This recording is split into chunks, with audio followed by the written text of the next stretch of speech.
মুখ্য নির্বাচন কমিশনারের বিরুদ্ধে আনা তৃণমূলের প্রস্তাব খারিজ। জ্ঞানেশ কুমারের বিরুদ্ধে আনা ইমপিচমেন্ট প্রস্তাব সংসদে খারিজ হয়ে গেল। তৃণমূলের আনা ইমপিচমেন্ট প্রস্তাব গ্রহণই করল না সংসদ। সব খতিয়ে দেখে প্রস্তাব খারিজ জানালো লোকসভা রাজ্যসভা। কোনো কারণ না দেখিয়ে প্রস্তাব খারিজ, এটা লজ্জার। মহান সংসদ নিয়ে ফের বিদ্রুপ বিজেপির, আক্রমণে তৃণমূল কংগ্রেস। মোথাবাড়ির ঘটনা আজকে একদিকে যেমন কড়া পর্যবেক্ষণ সুপ্রিম কোর্টের, একই সঙ্গে এনআইএ কে এই ঘটনা তদন্তভার আজকে দিয়েছে সর্বোচ্চ আদালত। আর এই নিয়েই কথা বলবো এই মুহূর্তে। নিউজ রুমে আমাদের সঙ্গে রয়েছেন প্রতিনিধি অতনু হালদার। অতনু, এর আগের দিনে আমরা দেখেছিলাম সর্বোচ্চ আদালত জানিয়ে দিয়েছিল যে কারা তদন্ত করবে সেই সিদ্ধান্ত নেবে নির্বাচন কমিশন। প্রাথমিক পর্যায়ে এনআইএ তদন্ত করে, রিপোর্ট পেশ হয় এবং তারপরে আজকে একেবারে তদন্তভার এনআইএ কে দিয়ে দেওয়া হলো। দেখো, একবারই এনআইএ কে তদন্তভার দেওয়া হয়েছে এবং আজকে এনআইএ কে যখন তদন্তভার দেওয়া হচ্ছে তখন এনআইএ সুপ্রিম কোর্টে প্রথম দিকে এই তদন্তভার তারা নেবেন কিনা তা নিয়ে সুপ্রিম কোর্টে প্রশ্ন তোলেন যে সমস্ত অফেন্সের তদন্ত তারা করেন। মানে আমরা তো জানি যে এনআইএ তৈরি হয়েছে মূলত টেরোরিজম অ্যাক্টিভিটি সেইটাকে প্রতিহত করার জন্য। ফলে তারা যে ধরনের ঘটনার তদন্ত করেন সেই ধরনের অফেন্সের মধ্যে এখানে সেরকম কোনো অফেন্স তারা পাচ্ছেন না। তাতে সুপ্রিম কোর্ট বলে যে আমরা বললে তো কোনো অসুবিধে নেই, অর্থাৎ সুপ্রিম কোর্ট নির্দেশ দিলে কোনো অসুবিধা নেই, সেক্ষেত্রে সুপ্রিম কোর্টের নির্দেশে এনআইএ তদন্ত করতে পারবে।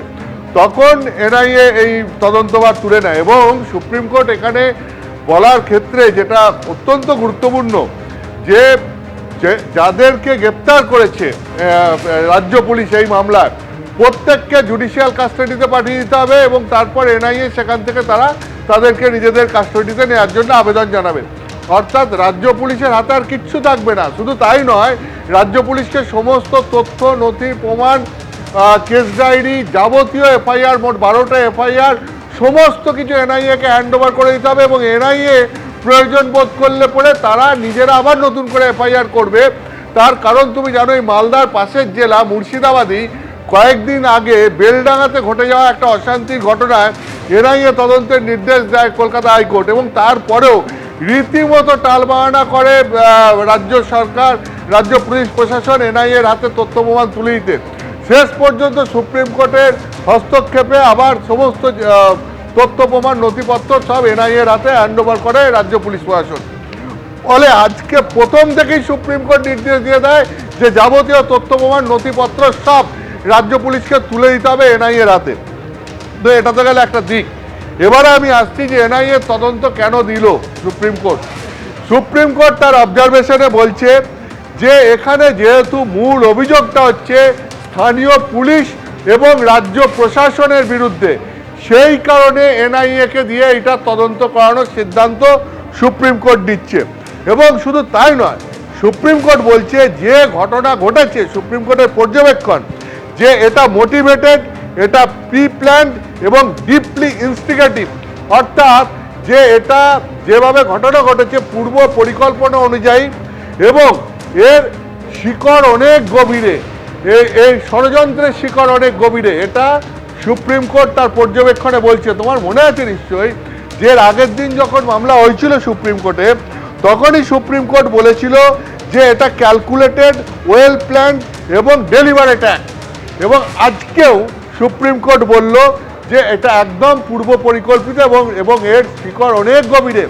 সেই কারণে সুপ্রিম কোর্ট মনে করছে যে এই ষড়যন্ত্রের পেছনে কারা রয়েছে, কারা ঘটালো, কিভাবে ঘটলো, এটা কেন ঘটলো, এই সমস্ত কিছু বেরিয়ে আসুক। এবং একই সঙ্গে রাজ্য পুলিশ প্রশাসনের কেন এত দেরি হলো এই জুডিশিয়াল অফিসারদেরকে ঘেরাও মুক্ত করতে, সেটাও এনআইএ তদন্তের মাধ্যমে বেরিয়ে আসুক। এনআইএ তদন্তের মাধ্যমে বেরিয়ে আসুক যে এই যে পুলিশ প্রশাসনের এই যে ক্যালাসনেস, এইটা কেন। কারণ সুপ্রিম কোর্ট মনে করছে যে এটা পুলিশ প্রশাসনের ব্যর্থতার জন্যই জুডিশিয়াল অফিসারদেরকে এই সিচুয়েশনের মধ্যে পড়তে হয়েছে। ফলে এটা সুপ্রিম কোর্টের দিক থেকে দেখতে গেলে সুপ্রিম কোর্ট আজকে যে নির্দেশ দিল সেটা অত্যন্ত কড়া নির্দেশ এবং সুপ্রিম কোর্ট মনে করছে যে এক্ষেত্রে যদি সত্য উদ্ঘাটন করতে হয় তাহলে নিরপেক্ষ কোনো সংস্থাকে দিয়ে তদন্ত করাতে হবে এবং সেই জন্যই এনআইএ তদন্তের সিদ্ধান্ত। এরপরে আমি তোমাকে আর দুটো জিনিস বলবো যে আজকে সুপ্রিম কোর্ট বুঝিয়ে দিয়েছে যে রাজ্য পুলিশ প্রশাসনের অফিসারদের ওপর সুপ্রিম কোর্ট কতটা ক্ষুব্ধ। কেন বলছি, সেটা হচ্ছে তুমি জানো যে আগের দিনে একটা প্রশ্ন উঠেছিল যে যখন ক্রাইসিসের সময় সেই সময় মুখ্য সচিবকে পাওয়া যায়নি, তার সঙ্গে ফোনে কলকাতা হাইকোর্টের প্রধান বিচারপতি যোগাযোগই করতে পারেননি। আজকে সেই প্রসঙ্গে ওটে এবং অনলাইনেও হাজির ছিলেন সুপ্রিম কোর্টের এই প্রধান বিচারপতি এজলাইসে অনলাইনে হাজির ছিলেন মুখ্য সচিব। সেখানে মুখ্য সচিবকে জিজ্ঞাসা করা হয় যে আপনি মানে বিচারপতি জয়মাল্য বাগচি বলেন যে আপনি যে নম্বর দিয়েছেন সেটা বেশিরভাগ সময় বন্ধ থাকে। তাতে মুখ্য সচিব বলেন যে না, আমি একটা নম্বর দিয়েছি, সেই নম্বরটা খুব সুরক্ষিত। তাতে জয়মাল্য বাগচি সুপ্রিম কোর্টের বিচারপতি বলেন যে এত বেশি সুরক্ষিত যে কলকাতা হাইকোর্টের প্রধান বিচারপতির মতো ব্যক্তি আপনাকে ফোন করে পান না। ফলে কলকাতা হাইকোর্টের প্রধান বিচারপতির কাছে গিয়ে আপনি ক্ষমা চান, আপনি কারোর সঙ্গে যোগাযোগ রাখেন না, সবাই আপনার অন্ধকারে থাকে। যেখানে নির্বাচন কমিশনকে দায়িত্ব দেওয়া হয়েছে যে এই কাজ করার জন্য, সেই নির্বাচন কমিশনের সঙ্গে আপনারা যোগাযোগ রাখেন না। আর এই বিচ্ছিন্নতা, যোগাযোগ বিচ্ছিন্নতার কারণেই এই বিপুল পরিমাণ জটিলতা ও বিশৃঙ্খলা তৈরি করেছে। মানে এখানে তিনি বিশ্বাসযোগ্যতা নিয়ে প্রশ্ন তুলেছেন এবং বলেছেন যে আমরা কি এটা ধরে নেব রাজ্য রাজনীতি সচিব রাজ্যের সচিব পর্যায়ে প্রবেশ করেছে, অর্থাৎ সেক্রেটারিয়েট, স্টেট সেক্রেটারিয়েট, যার মধ্যে রাজনীতি থাকা উচিত নয়, যারা প্রশাসনকে চালায়। আজকে সুপ্রিম কোর্ট এই প্রশ্ন করছে যে আমরা কি ধরে নেব যে রাজ্য রাজনীতিও এই স্টেট সেক্রেটারিয়েটের মধ্যে প্রবেশ করেছে। ঠিক একইভাবে এখানে যেরকম প্রশাসনের ভূমিকা নিয়ে প্রশ্ন তোলা হয়েছে, ঠিক একইভাবে আমি তোমাকে বলছি পুলিশের ভূমিকা নিয়েও প্রশ্ন তোলা হয়েছে। তার কারণ সুপ্রিম কোর্ট মনে করছে যে এই পুলিশ যদি আরও আগে ব্যবস্থা নিত, লোকাল পুলিশ যদি সঠিক সময়ে অ্যাক্টিভ হতো, তাহলে পরে এই ঘটনা অ্যাভয়েড করা যেত। তো এইটা হচ্ছে আজকে মূলত সুপ্রিম কোর্টের পর্যবেক্ষণ এবং রায়, যে কারণে সুপ্রিম কোর্ট এই ঘটনায় এনআইএ তদন্তের নির্দেশ দিল। একেবারেই সঙ্গে থাকা হতো না।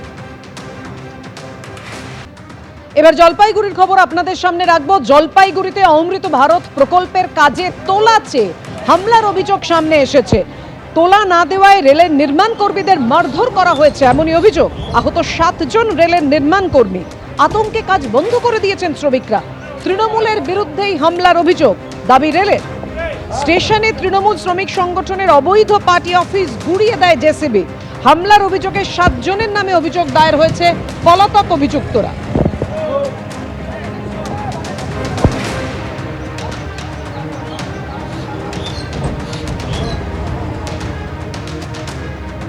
রেল কর্তৃপক্ষের যেটা অভিযোগ আমরা দেখতে পাচ্ছি, এই রোড স্টেশন চত্বরের ভেতরেই অবৈধভাবে একটি পার্টি অফিস গড়ে উঠেছিল, যেখানে লেখা ছিল আইএনটিটিইউসির পার্টি অফিস। এই অফিস থেকেই কিন্তু দুষ্কৃতীরা তাণ্ডব চালায় বলে এমনটাই কিন্তু বলছে রেল। এই মুহূর্তে আমরা দেখতে পাচ্ছি যে রোড স্টেশন চত্বরের ভেতরেই একটি পার্টি অফিস, যেটা রেলের পক্ষ থেকে পুলিশের হস্তক্ষেপে এখানে কিন্তু পার্টি অফিসটাকে ভাঙা হচ্ছে। এই মুহূর্তে এখানে প্রচুর রেল পুলিশ আমরা দেখতে পাচ্ছি এবং দীর্ঘদিন থেকেই কিন্তু এই অফিস কিন্তু তাদেরকে সরাতে বলা হয়েছিল, তারা কোনো কর্ণপাত করেনি।